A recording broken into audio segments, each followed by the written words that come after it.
LDF സർക്കാരിന്റെ മുഖമുദ്രയാണ് സുതാര്യത. രണ്ടാമത് അവരുടെ പ്രധാനപ്പെട്ട ഒന്നായിരുന്നു എല്ലാം മാതൃകാ പോലീസ് സ്റ്റേഷനുകൾ. പിണറായി സർക്കാരിന്റെ പോലീസുകാരെല്ലാം മറ്റുള്ളവർക്ക് മാതൃകയായിരിക്കണം. മൂന്നാമത്തെ സ്ത്രീകളോടൊപ്പമാണ് LDF സർക്കാർ. ഈ മൂന്ന് കാര്യങ്ങൾ നിൽക്കുമ്പോൾ മറുഭാഗത്ത് മധുവിനും ബിന്ദുവിനും ഇല്ലാത്ത നീതി വേടനും കൊടുക്കും. അതെ, വേടനാണ് കേരളത്തിലെ ദളിതരുടെ പ്രതീകം എന്നാണ് MV ഗോവിന്ദൻ മാഷ് എന്ന് പറയുന്ന പാർട്ടി സെക്രട്ടറി പറഞ്ഞത്. എന്താ, വേടൻ കഞ്ചാവ് കഴിക്കുന്നതുകൊണ്ടാണോ അദ്ദേഹം ഇങ്ങനെ മാതൃകയായത്? വേറെ ആരും ഇല്ലാത്തതുപോലെ. അതിന് മുമ്പും മധു എന്ന് പറയുന്നത് വിശന്നിട്ട് അരി മോഷ്ടിച്ചു എന്ന് പറയുന്നു. ആ മോഷ്ടിച്ച അരിക്ക് വേണ്ടിയാണ് കൊല്ലപ്പെട്ടത്. വിശ്വനാഥനെ കണ്ടപ്പോൾ ആശുപത്രിയിലുള്ള ഈ വലിയ ആൾക്കാരുണ്ടല്ലോ, ഭദ്രാലോകം എന്നൊക്കെ പറയുന്നത്, സവർണ വർഗം എന്ന് പറയുന്ന ഏതെങ്കിലും ജാതിയല്ല ഞാൻ പറയുന്നത്, എല്ലാ മതത്തിലുണ്ട്. ഞങ്ങളൊക്കെ കൂടിയ ആൾക്കാരെന്നും പറഞ്ഞ് പൊങ്ങച്ചോ അല്പത്വമായിട്ട് നടക്കുന്ന വലിയ കൂടിയ വിലയുള്ള വസ്ത്രങ്ങളും ധരിച്ച് വന്നപ്പോൾ ഒരു ആദിവാസി എന്ന് പറയുന്ന വിശ്വനാഥൻ ധരിച്ച വസ്ത്രങ്ങൾ കണ്ടപ്പോൾ അപ്പോൾ അവർക്ക് സംശയം. നിറമാണ് പ്രശ്നം. ഒന്നാമത് വിശ്വനാഥൻ്റെ നിറം വെളുപ്പല്ല, കറുപ്പാണ്.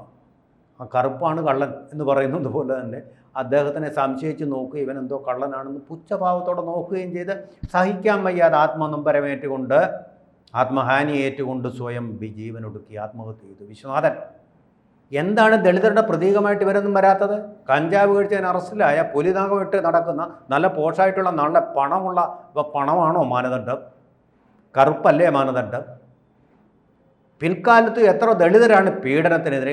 മലപ്പുറത്ത് ഒരു ദളിതൻ കൊല്ലപ്പെട്ടില്ലേ, ഒരു മുസ്ലിം പെൺകുട്ടിയെ പ്രേമിച്ചു എന്ന് പറഞ്ഞതിൻ്റെ പേരിൽ? കൊന്നില്ലേ അവനെ? തച്ചു കൊന്നില്ലേ? അഭിമന്യുവില്ലേ? അഭിമാനമായിട്ടുള്ള യുവാവല്ലേ മഹാരാജാസ് കോളേജിൽ? അയാൾ എന്താ പ്രതീകം? നിങ്ങളുടെ പാർട്ടിയുടെ വിദ്യാർത്ഥി സംഘടനയായിട്ടുള്ള SFIയുടെ പ്രവർത്തകനായിരുന്നില്ലേ സത്യസന്ധൻ? അവരൊന്നും പ്രതീകമാകാതെ ഈ കഞ്ചാവ് കഴിച്ചെങ്കിലേ പ്രതീകവൽക്കരിക്കപ്പെടുമെന്നാണോ, സമൂർത്തമാവുമെന്നാണോ? എന്താണ് ഗോവിന്ദൻ മാഷ് ഇതൊക്കെ പറയുന്നത്? സങ്കടമുണ്ടോ ഇത് കേൾക്കും? ഇത് തുടരുകയല്ലേ നിങ്ങൾ? ഈ മധു, വിശ്വനാഥൻ ഇവരിൽ അവസാനിക്കുന്നുണ്ടോ ഇത്? അന്യദേശ തൊഴിലാളിയുടെ കാര്യം ഞാൻ പറയുന്നില്ല, അദ്ദേഹത്തിനെ തല്ലിക്കൊന്നു, ഇതേ മോഷണ കുറ്റം ആരോപിച്ചുകൊണ്ട്. പോട്ടെ, അത് ഞാൻ വിടുന്നു. പക്ഷേ കഴിഞ്ഞ ദിവസം നിങ്ങളുടെ ഈ 4ാം വാർഷികം ആഘോഷിക്കുന്നതിനിടയിൽ എന്താണ് പേരൂർക്കടയിൽ സംഭവിച്ചത്? നിങ്ങൾ പറഞ്ഞല്ലോ പിണറായി വിജയൻ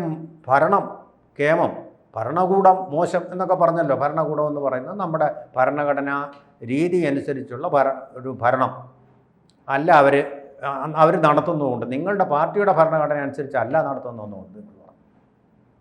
എന്നിട്ട് പിണറായി ഭരണം വിജയമാണെന്ന് നിങ്ങൾ പറഞ്ഞല്ലോ, സമ്മതിച്ചല്ലോ.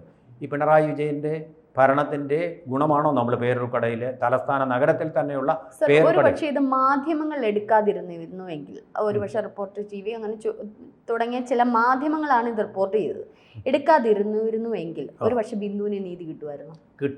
വീണ്ടും ഇവരെ സമീപിക്കുമ്പോൾ ഇവരെ ആട്ടിപ്പൈക ചെയ്ത പോലീസ് ബാത്റൂമിൽ പോയി വെള്ളം കുടിക്കുക, അല്ലെങ്കിൽ ഇവിടുന്ന് അടിച്ചിറക്കി വിടും, നിന്റെ കുഞ്ഞുങ്ങളെയും കുടുംബത്തെയും ഞങ്ങൾ ശരിയാക്കും, മര്യാദയ്ക്ക് ഇത് പറ എന്നൊക്കെ ഉള്ള രീതിയിലുള്ള ആക്രോശങ്ങൾ നടത്തി അവർക്ക് വീണ്ടും ഇതേ പോലീസിനും ഇതേ മുഖ്യമന്ത്രിയുടെ ഓഫീസിനും എതിരായിട്ട് പരാതി നൽകിയാൽ ഇവർക്ക് നീതി കിട്ടുമായിരുന്നു.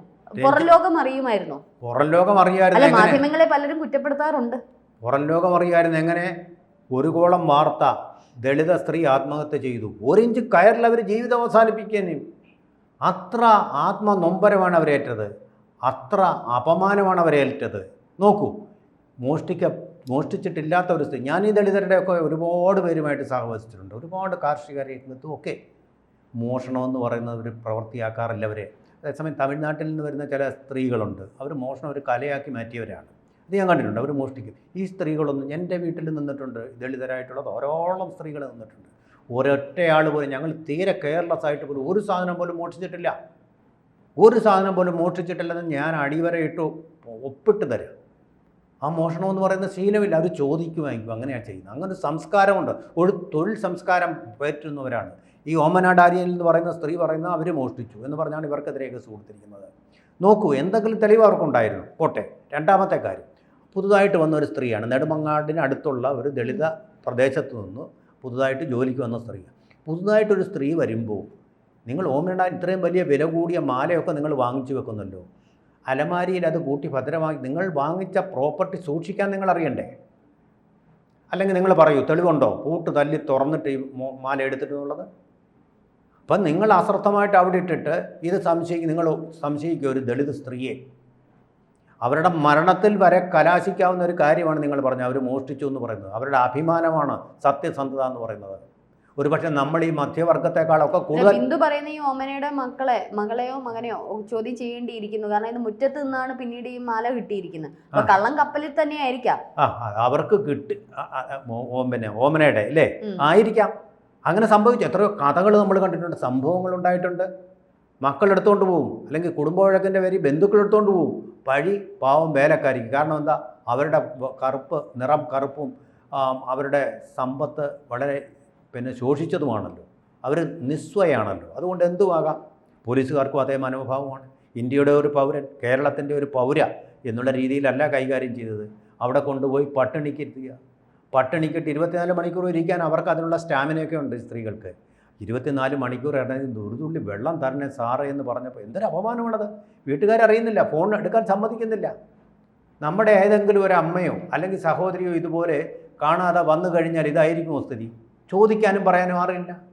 എന്നിട്ട് ഇവരെയൊക്കെ വളർത്തിയെടുക്കുകയും അവരുടെ അവകാശങ്ങൾ സംരക്ഷിക്കുകയും ചെയ്തു എന്ന് പറയുന്ന പാർട്ടിയാണ് CPM.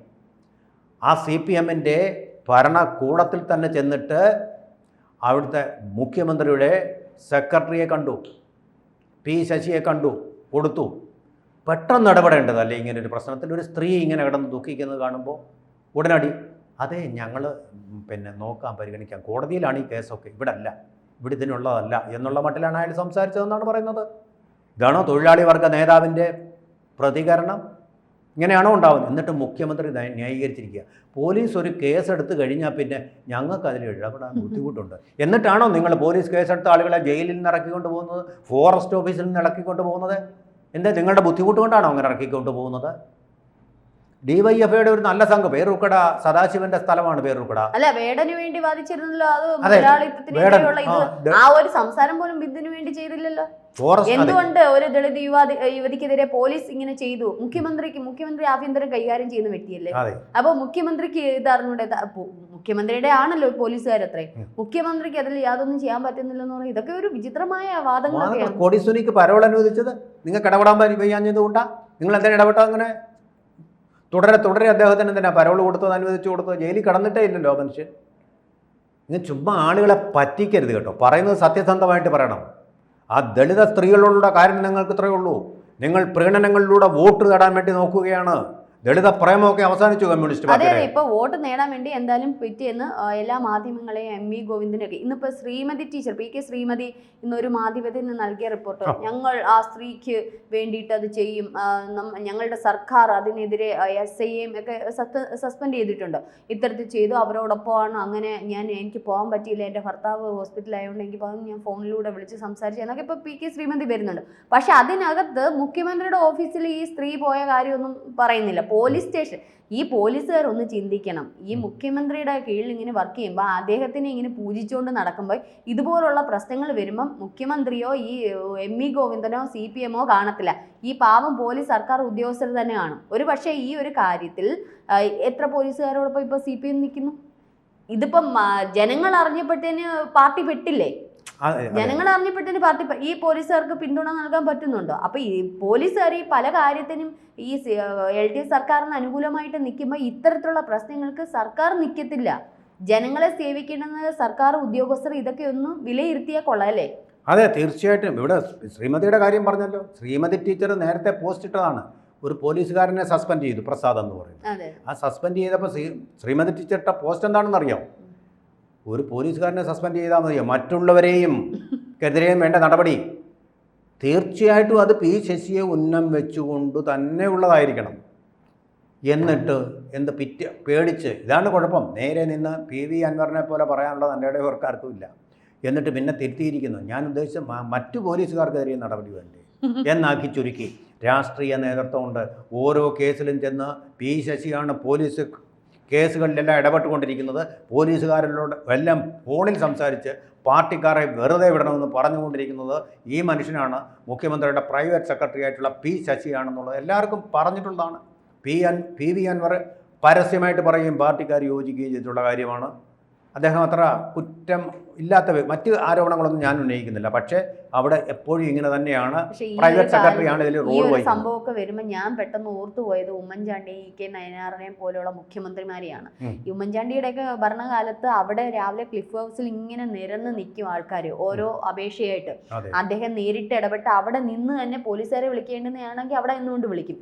ഇത് ഈ ഒരു യുവതിക്ക് നേരിട്ട് അനുഭവം ആയിരിക്കത്തില്ലായിരുന്നു ഒരുപക്ഷെ ഉമ്മൻചാണ്ടി സർക്കാർ. അവരപ്പോഴേ വിളിക്കും, എന്താണ് ചെയ്തത്, അതിന് വേണ്ടുന്ന തീരുമാനങ്ങൾ എടുക്കുക. അദ്ദേഹത്തിന്റെ കയ്യിൽ എപ്പോഴും ഒരു ഫോൺ ഇങ്ങനെ ചെവിയിൽ ഇങ്ങനെ വെച്ചുകൊണ്ടിരിക്കും. ഒരു ഭാഗത്ത് അദ്ദേഹം എഴുതി കൊടുത്തോണ്ടിരിക്കും, മറുഭാഗത്ത് ഇതേപോലെ തന്നെ ഇ.കെ. നായർ സുതാര്യ കേരളം, എനിക്ക് തോന്നുന്നു ദൂരദർശനിൽ അദ്ദേഹം അവതരിപ്പിച്ച് പലരുടെയും വിഷയങ്ങൾ അത് ഏറ്റെടുക്കുക, അതിന് വേണ്ടുന്ന കൃത്യമായ വളരെ നർമ്മരസത്തോടു കൂടി അദ്ദേഹം പല കാര്യങ്ങൾ അത് വീക്ഷിക്കുകയും ചെയ്യുന്ന ഒരു വ്യക്തി.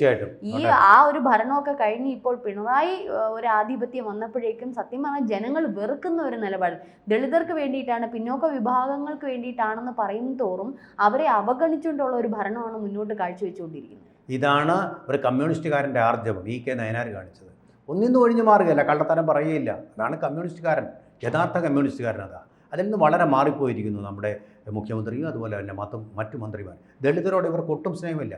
ഇവരെ ഒരു കാലത്ത് ഈ പാർട്ടിയെ കേരളത്തിൽ പടുത്തുയർത്തതിൻ്റെ നട്ടല്ലായിട്ട് നിന്ന ആ ദളിതരോട് കാണിക്കുന്ന ഈ ക്രൂരമായ പറയരുത്. വേടനോട് അവര് നല്ല നീതി കാണിച്ചേ. അതെന്തുകൊണ്ട്? കഞ്ചാവ് ഗ്ലാമർ ഉള്ളതുകൊണ്ട്. വേടൻ എന്ന കലാകാരൻ ഇപ്പോൾ ഒരു രാഷ്ട്രീയ കളിയിൽ പെട്ടുകിടക്കുന്നു എന്നേ ഞാൻ പറയൂ. ആ കലാകാരനെ വെച്ചുകൊണ്ട് ലക്ഷങ്ങൾ, അതായത് പിണറായി ചെന്ന് കഴിഞ്ഞാൽ ഒരു മനുഷ്യനെ അവിടെ വരത്തില്ല. ഈ വേടൻ വന്നു കഴിഞ്ഞാൽ ലക്ഷക്കണക്കിന് ആൾക്കാരാണ് ഇത് വേടനെ കാണാൻ വേണ്ടി എത്തുന്നത്. ഒരു ക്യാമ്പയിനാണ്, ഒരു തെരഞ്ഞെടുപ്പ് ക്യാമ്പയിനാണ്.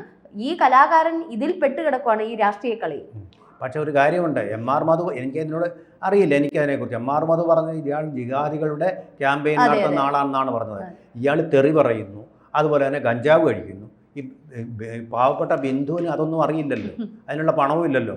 പിന്നെ ഗ്ലാമറുണ്ട്, പാട്ടുകൾ പാടുന്നു, അതുപോലെ തന്നെ വലിയ സവർണ മേധാവിത്വം എന്നൊക്കെ പറഞ്ഞിട്ട് പാട്ട്. നിങ്ങൾക്കറിയാം, ബിന്ദു പിന്നെ രഞ്ജനിക്കറിയാമോ?